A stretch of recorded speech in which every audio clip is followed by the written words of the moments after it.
गुजरात के अहमदाबाद में प्लेन हादसे की जो तस्वीरें मौका वारदात से आ रही है वो बेहद डरावनी है।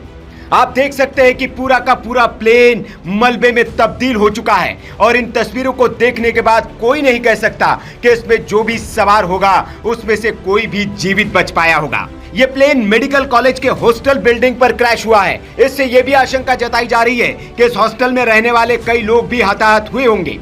आपको बता दें कि एयर इंडिया के इस विमान में गुजरात के अहमदाबाद के इंटरनेशनल एयरपोर्ट से लंदन के लिए उड़ान भरी थी, लेकिन उड़ान भरने के तुरंत बाद ही एयर इंडिया का ये ड्रीम लाइनर विमान क्रैश हो गया। इस विमान में 230 पैसेंजर, 2 पायलट और क्रू के 10 मेंबर यानी कि कुल 242 पैसेंजर सवार थे।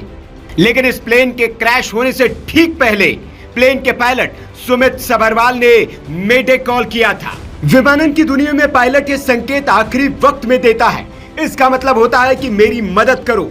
जब पायलट को यह लग जाता है कि अब हालात उसके हाथ में नहीं है, काबू से बाहर हो चुके हैं, तब वो मेडे संकेत जारी करता है।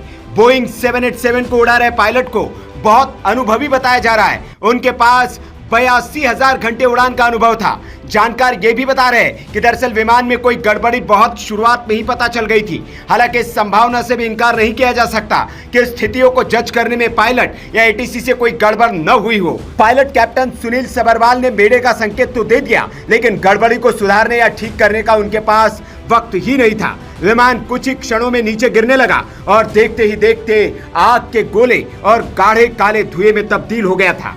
जानकार बता रहे कि इस तरह की कोई गड़बड़ बहुत ऊंचाई पर होती है तो पायलट को सोचकर कुछ करने का वक्त भी मिलता है, लेकिन जाहिर है कि पायलट ने उड़ते ही मेडे का संकेत दिया, यानी उसी समय उसे लग गया था कि हालात उसके कंट्रोल में नहीं है। मेडे शब्द फ्रेंच के मैडर यानी कि मेरी मदद करो शब्द से लिया गया है। 1927 में वॉशिंगटन के इंटरनेशनल रेडियो टेलीग्राफ कन्वेंशन में इसे आधिकारिक आपातकालीन कॉल बनाया गया। पायलट इसे 3 बार दोहराते हैं, मेडे मेडे मेडे, ताकि एटीसी इसे तुरंत समझ ले और बाकी रेडियो संदेशों के बीच ये साफ सुनाई दे। ये कॉल इंजन फेल, आग, दबाव में कमी या किसी ऐसी स्थिति में दी जाती है जहां तुरंत मदद की जरूरत होती है। जानकारी ये भी मिल रही कि अहमदाबाद हादसे में पायलट ने टेक ऑफ के 2 मिनट बाद ही मेडे कॉल दिया था। उस वक्त विमान सिर्फ 625 फीट की ऊंचाई पर था। इससे साफ है कि पायलट को तुरंत किसी गंभीर समस्या का एहसास हो गया था। ये भी अनुमान लगाया जा रहा है कि विमान का पिछला हिस्सा किसी पेड़ या दीवार से टकराया हो। साथ ही इंजन में तकनीकी खराबी की भी अटकलें लगाई जा रही है। लेकिन यहाँ यह भी जिक्र करना जरूरी है कि विमान की 2 बार दिल्ली और अहमदाबाद में जांच की जा चुकी थी।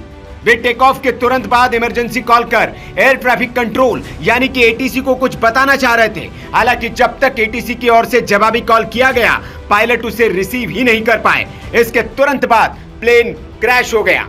इस हादसे पर एयर इंडिया का बयान भी आया है। एयर इंडिया ने कहा कि प्लेन क्रैश होने के बाद फायर ब्रिगेड की कई गाड़ियां मौके पर पहुंची है। राहत और बचाव का काम किया जा रहा है। हालांकि इस हादसे में कितने जान माल का नुकसान हुआ है, इस बारे में अभी तक कोई आधिकारिक जानकारी नहीं आ पाई है।